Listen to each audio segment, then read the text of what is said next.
فرمایا خبردار ہو جاؤ، اللہ کے ذکر میں ہی دلوں کا اطمینان ہے، اللہ کے ذکر میں دلوں کا چین ہے۔ لوگ بہت سارا مال، بہت ساری دولت، بہت ساری عقل اور بہت سارا شعور ہونے کے باوجود بے سکون ہیں۔ جس چیز نے زمانے کو تکلیف میں مبتلا کر دیا ہے اور جو چیز ڈھونڈنے سے نہیں ملتی وہ اطمینان ہے، وہ قرار ہے۔ لوگ بھیک مانگتے ہیں، منت کرتے ہیں، دہائی دیتے ہیں کہ کہیں سے سکون کی دولت مل جائے، لیکن وہ میسر نہیں آ رہی۔ بڑے بڑے لوگ ہیں، اور میں عرض کر چکا ہوں کہ مالدار بھی ہیں اور عقل مند بھی ہیں، باشعور ہیں، پڑھے لکھے ہیں، پر قلبی سکون، راحت، اطمینان، چین انہیں میسر نہیں آ رہا۔ راتیں جاگ کر گزر جاتی ہیں، دن آزمائش میں بیت جاتا ہے۔ وہ کبھی اس کے لیے ٹھنڈے علاقوں کا سفر کرتے ہیں، کبھی دوستوں کی مجلسوں میں جا کر کے بیٹھتے ہیں، کبھی گھر سے دور اکیلے میں تنہائی میں وقت گزارنے کی کوشش کرتے ہیں، لیکن دولت سکون ناپید ہوتی ہے، میسر نہیں آتی۔ عرش کا رب فرماتا ہے، کیوں تو بھٹکتا پھرتا ہے، کیوں دائیں بائیں جاتا ہے؟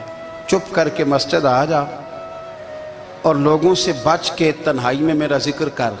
اللہ ملے گا کیا؟ فرمایا اعلیٰ بذکر اللہ تطمئن القلوب، میں تیرے بے چین دل کو چین عطا کر دوں گا۔ وہ تیرا تڑپتا اور پھڑکتا ہوا مزاج، اسے میں سکون کی دولت دوں گا۔ یہ تجھے کہیں اور نہیں ملے گا، یہ میری یاد میں ملے گا۔ یہ چین، قرار، سکون تجھے یہی میسر آئے گا۔ اطمینان قلبی زندگی کا حسن ہے بھائی، دولت سکون اصل ہے۔ بڑے ٹھنڈے کمرے میں کچھ لوگوں کو نیند نہیں آتی، اور داتا صاحب رحمۃ اللہ علیہ آپ جائیں تو دونوں سڑکوں کے بیچ جو فٹ پاتھ ہے نا، اس پہ بھی کچھ لوگ سوئے ہوتے ہیں۔ ادھر سے بھی گاڑیاں گزرتی ہیں، ادھر سے بھی گاڑیاں گزرتی ہیں، لیکن بس نیند ہے نا، اللہ کا فضل ہے، اس نے دے دی ہے، آنے والوں کو آ گئی ہے۔ اطمینان قلبی، میرا معاشرہ بے سکون ہے، بے قرار ہے۔ مجھے کچھ لوگ کہتے ہیں جی میں آج کل بڑا بور ہو رہا ہوں، تو میں کہتا ہوں یار ہمیں تو ٹائم ہی نہیں ملا آج تک بور ہونے کا، نہیں وقت ہی نہیں اتنا میسر آیا، کون سا ٹائم نکالے جس میں بندہ بور ہو؟ وہ تو ہے کہ انسان کچھ فارغ ہو، کہیں اس کے پاس گنجائش ہو تو بور بھی ہو لے۔ کیسے بور ہو لیتے ہو؟ یہ کیا ہوتا ہے بور ہونا؟ زندگی میں اتنا وقت ہی کہاں ہے کہ انسان بور ہوتا پھرے اور یہ تصور بناتا پھرے کہ میں بڑی آزمائش میں ہوں، تو میں بڑے بور ہو رہا ہوں، تو میں بڑی تکلیف میں ہوں۔ تو وقت بہت زیادہ ہے ہمارے پاس، لا یعنی کاموں میں ضائع بڑا ہوتا ہے، تو ہم بور ہوتے ہیں، پریشان ہوتے ہیں۔ اللہ فرماتے ہیں یہ جو میری یاد ہے نا، لیکن اس کا بھی ایک طریقہ ہے یاد کا، اس طریقے سے اگر میرے رسول کریم علیہ السلام نے فرمایا اللہ کا ذکر اس طرح کرنا کہ دیکھنے والا تمہیں دیوانہ سمجھے، لوگ سمجھیں کہ کوئی مجنون ہے، کوئی جنونی ہے، کوئی پاگل ہے۔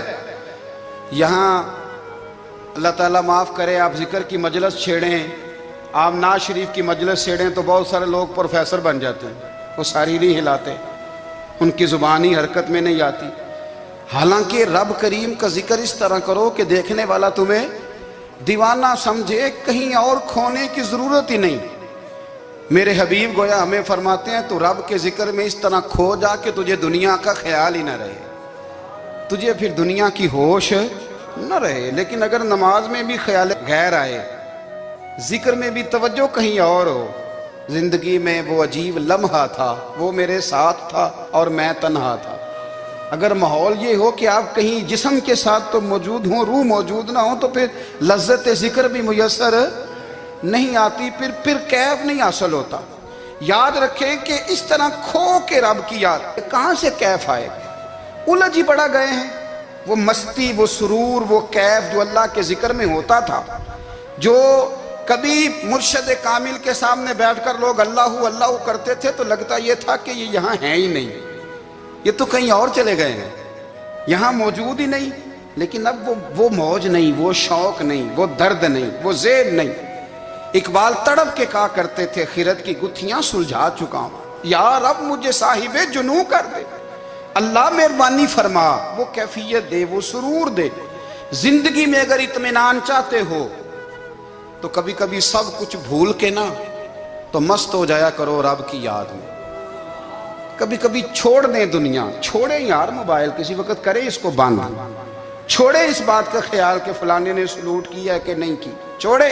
حضرت باجزید بستامی رحمت اللہ تعالیٰ علیہ فرماتے ہیں میں نے اعتکاف کبھی اپنی مسجد میں نہیں کیا، اس لیے کہ سارے ہی ہاتھ چومنے والے، سارے ہی پیار کرنے والے۔ فرماتے میں جب اعتکاف کرتا تھا تو میں بستان سے دور نکل جاتا تھا جہاں کوئی مجھے جاننے والا نہ ہو۔ اٹھ بلیا چلو تھے وسیے جتھے وس دینی سارے ینے، نہ کوئی ساڈی ذات پچھانے تے نہ کوئی سانو مننے، چل ادھر چلیں۔ اٹھ بلیا چلو تھے وسیے جتھے وس دینی سارے ہی انے، نہ کوئی ساڈی ذات پچھانے تے نہ کوئی سانو۔ اتنا شوق ہے سلوٹ کرانے کا، اتنا شوق ہے تعارف کرانے کا، اتنا شوق ہے اپنا بتانے کا، تو یہ چیز غلبہ کر جاتی ہے، پھر نام رہ جاتا ہے، روح نہیں رہتی، پھر وجود رہ جاتا ہے، پھر باطن کی کیفیت نہیں رہتی۔ خدا را اپنے آپ کو بے چین نہ کرو، بے قرار نہ کرو، بے سکون نہ کرو، رب کی یاد میں آ جاؤ، درود و سلام میں آ جاؤ، نعت کے حسن میں آؤ، تلاوت کی دنیا میں آؤ، سجدوں کے نور میں آؤ۔ آؤ کبھی کھول کے دل مسجد کی صفائیاں کریں، آؤ نہ کبھی کوئی بوڑھا دادی نانی دادا ان کے پاس بیٹھ کے پیر دبا کے اللہ کو راضی کریں۔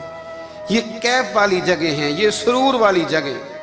اتنی بے چین ہماری زندگی ہے، بے قرار ہے، تڑپتے ہوئے لوگ، لڑتے ہوئے لوگ، ایسے لگتا ہے ابھی ایک دوسرے کا گریبان تھام لیں گے، بے قرار بے چین۔ کسی کو انتظار کا کہا جائے نا کہ 10-20 منٹ کسی کا انتظار کرو تو بعض لوگ مجھے ایسے لگتا ہے جیسے یہ ان کا کلیجہ پھٹ جائے گا، ڈاکٹر کے انتظار میں بیٹھے ہیں تو بڑے پریشان ہیں۔ کسی کو ملنے گئے ہیں کو آدھا گھنٹہ بیٹھنا پڑ گیا تو بڑی دقت میں ہیں۔ اپنے آپ کو سکون دیں۔ آپ یقین کریں بڑا مزہ آتا ہے، کبھی کسی کا انتظار کرنا پڑے تو 2-4 تسبیح درود شریف پڑھی جاتی ہے، یعنی ذوق بن جاتا ہے کہ چلو اللہ نے موقع دیا ہے، کوئی سرکار کو یاد کر لیں، تنہائی مل گئی۔ ہمارا مزاج جس سختی کا شکار ہے وہ سختی آہستہ آہستہ ہمیں زیادہ آزمائش میں ڈال گئی۔ تو میرے بھائی زندگی میں اطمینان حسن ہے، اور وہ سب سے زیادہ اللہ کی یاد میں ملتا ہے، وہ سب سے زیادہ رب کریم کے ذکر میں۔ سب سے زیادہ جو چاہتا ہے نا دل ٹھنڈا رہے، زبان میٹھی رہے، وہ مدینے والے محبوب پہ درود و سلام پڑھا کرے، وہ حضور پہ درود و سلام پڑھا کرے، زبان میٹھی رہے گی۔ میرا ذاتی تجربہ ہے کہ جو آدمی اپنے اخلاق سنوارنا چاہے وہ حضور پہ درود شریف پڑھے، جو اپنے اخلاق سنوارنا چاہے، طبیعت کو ٹھنڈا رکھنا چاہے، وہ درود شریف پڑھے، اس کا دل سکون میں آئے گا۔ کچھ کام اور ہیں زندگی میں اطمینان کے لیے، ان کا ہونا بھی بڑا ضروری ہے۔ سب سے پہلے اگر آپ چاہتے ہیں نا زندگی میں سکون ہو تو حقیقتوں کا سامنا کرنا سیکھیں۔ آپ جو ہیں وہ رہنا سیکھیں، جو آپ نہیں ہیں وہ بننے کی کوشش نہ کریں۔ حقیقت کا سامنا کرو گے تو زندگی اطمینان میں آ جائے۔ ہم نے نا بہانے بنا لیے ہیں، ہیلے بنا لیے ہیں، جھوٹ کے سہارے اپنے آپ کو اونچا کر لیا۔ ایک آدمی سے کہا جاتا ہے تو رشوت نہ لے، تو کہتا ہے میں غریبوں سے نہیں لیتا۔ تو میرا سوال یہ ہے کہ امیروں کا حساب لینے کی اللہ نے تیری ڈیوٹی لگائی ہے، تیرے ذمہ لگایا ہے کہ تو امیروں کا حساب کر، تمہیں کیا ضرورت پڑی ہے؟ ہم نہ بہانہ کرتے ہیں، رشوت لینے والے کا الگ بہانہ ہے اور سفارش والے کا الگ بہانہ ہے۔ حقیقت کا سامنا کریں، حقیقت کا۔ جو میرے ذمہ داریاں ہیں وہ میں نے پوری کرنی، جو آپ کی ذمہ داریاں ہیں وہ آپ جان نہ چھڑائیں، حقیقت پسند بنیں۔ میرے رسول کریم پھر پڑھیے درود شریف صلی اللہ تعالی علیہ وسلم۔ حضور صلی اللہ علیہ وسلم نے فرمایا کہ میری بیٹی سیدہ فاطمہ الزہرا رضی اللہ تعالی عنہا صرف جنتی نہیں، جنتی عورتوں کی سردار ہے۔ لیکن حضور نے یہ بھی فرمایا کہ فاطمہ یہ خیال رکھنا اگر اللہ نے حساب پوچھا تو حساب تم نے خود دینا ہے۔ حقیقت کی طرف توجہ کرائی حضور نے۔ وہ صرف جنتی نہیں، جنتی عورتوں کی سردار ہیں، پر حقیقت کی جانب توجہ۔ میں حقیقت یہ ہے کہ اگر مالک نے حساب پوچھا تو اس کی تیاری بھی کرنی ہے۔ دیکھیں نا، ہمیں کچھ یقین نہیں، اللہ معاف کرے کہ ہمارا حساب کیسا ہوگا، لیکن کتنے آزاد ہیں۔ یعنی بڑی دلیری سے بندے کہتے ہیں فجر نہیں پڑھتا جی، 3 پڑھتا ہوں جی، شاہ رہ جاتی ہے جی، کپڑے صاف، بڑی دلیری سے۔ اور سیدہ فاطمہ الزہرا نے ساری رات مصلی آباد رکھا ہے، حالانکہ انہیں یقین تھا کہ رب مجھے بغیر حساب کتاب جنت دے گا۔ حقیقت کا سامنا کریں، جو حقوق آپ کے ہیں وہ آپ نے ادا کرنے ہیں، جو ذمہ داریاں ہیں وہ ذمہ داریاں ہیں۔ دیکھیں نا، حضرت موسیٰ کلیم اللہ علیہ السلام کے پاس اسرائیل روح نکالنے آئے تو حضرت موسیٰ نے تھپڑ مارا، آنکھ نکال دی، واپس گئے۔ اللہ انہوں نے تو جلال فرمایا ہے، کہا موسیٰ علیہ السلام سے کہیے بیل کی پشت پر ہاتھ رکھیں، جتنے بال ان کے دست مبارک کے نیچے آئیں گے اتنے 1000 سال ان کی عمر بڑھا دی جائے گی۔ یعنی میرے کان میں کوئی بتا دے کہ جناب 60 سال بڑھ گئی، کیا آپ کے کان میں کوئی کہہ دے تو خوشی ہوتی ہے کہ نہیں؟ لیکن یہ حقیقت پسندی نہیں، اس لیے کہ 60 بھی گزر جائیں گے، 70 بھی، یہ حقیقت نہیں۔ حضرت موسیٰ کلیم، چلے میں مثال دیتا ہوں، سمجھ لے 10 بال، حالانکہ بہت زیادہ آتے ہوں گے، 10 بال اگر حضرت موسیٰ کے ہاتھ کے نیچے آئے تو 10,000 سال تو عمر بڑھ گئی نا۔ 10 یعنی 10 سال نہیں، 10 100 نہیں، 10 بہت زیادہ تھی نا۔ تو حضرت موسیٰ کلیم اللہ علیہ السلام سے آ کے عرض کیا گیا، حضور بیل کی پشت پر ہاتھ رکھیں، جتنے آپ کے ہاتھ کے نیچے بال آئیں گے اتنے 1000 سال عمر بڑھ جائے گی۔ تو حضرت موسیٰ نے حقیقت پسندی والی بات کی، فرمایا پھر کیا ہوگا؟ 10,000 سال کے بعد پھر کیا ہوگا؟ کہا حضور جانا تو پھر بھی ہے، فرمایا پھر ابھی چلتے ہیں۔ اگر جانا ہے نا، جانا ہے تو پھر، اگر جانا ہے تو پھر ابھی۔ اور سجنوں، اگر نماز پڑھنی ہے تو ابھی کیوں نہیں؟ اگر داڑھی رکھنی ہے تو پھر رمضان کا انتظار کیوں کریں؟ ابھی کیوں نہیں؟ اگر سچ بولنا ہے تو پھر، اگر رزق حلال کھانا ہے تو پھر انتظار کاہے کا؟ حقیقت ہوتی ہے، بہانہ ہوتا ہے، حقیقت چھپ نہیں سکتی بناوٹ کے اصولوں سے، کیونکہ خوشبو آ نہیں سکتی کبھی کاغذ کے پھولوں سے۔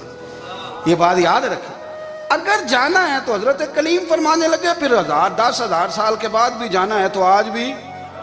ہمیں بے قراری زندگی میں اس لیے کہ ہم حقیقت پسند نہیں، ہم بہانوں میں، ہم ہواؤں میں جیتے ہیں، ہواؤں میں، خیالات میں زندگی گزارتے ہیں۔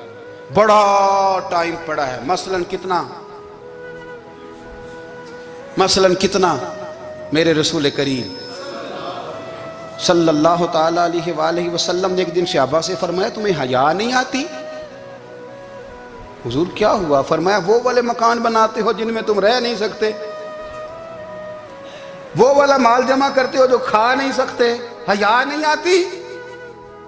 عرض کی حضور حکم کریں تو محبوب فرمانے لگے جوتے کا ایک تسمہ بند کرتا ہوں تو سوچتا ہوں دوسرا بند کرنے سے پہلے موت آ جائے گی، ایک سانس اندر جاتی ہے تو دوسرا آنے سے پہلے میں یاد کرتا ہوں کہ مجھے دنیا سے جانا ہے۔ تمہیں حیا نہیں آتی؟ وہ مکان بناتے ہو جن میں رہ ہی نہیں سکتے، وہ مال جمع کرتے ہو جو کھا۔ حقیقت پسند نہیں بھائی ہم۔ بہت سارے لوگ ہیں بڑی باتیں سناتے ہیں، بڑی، میں کہتا ہوں اصل میں نا زیادہ باتیں سنا کے نا بیچارہ اپنے آپ کو مطمئن کرنا چاہتا ہے، اصل بات یہ ہے کہ اندر سے نا ہلا ہوا ہے، کچھ بھی نہیں، بڑا زیادہ ہنستا ہے اور مجھے لگتا ہے کہ کوئی گہرا زخم چھپا رہا ہے۔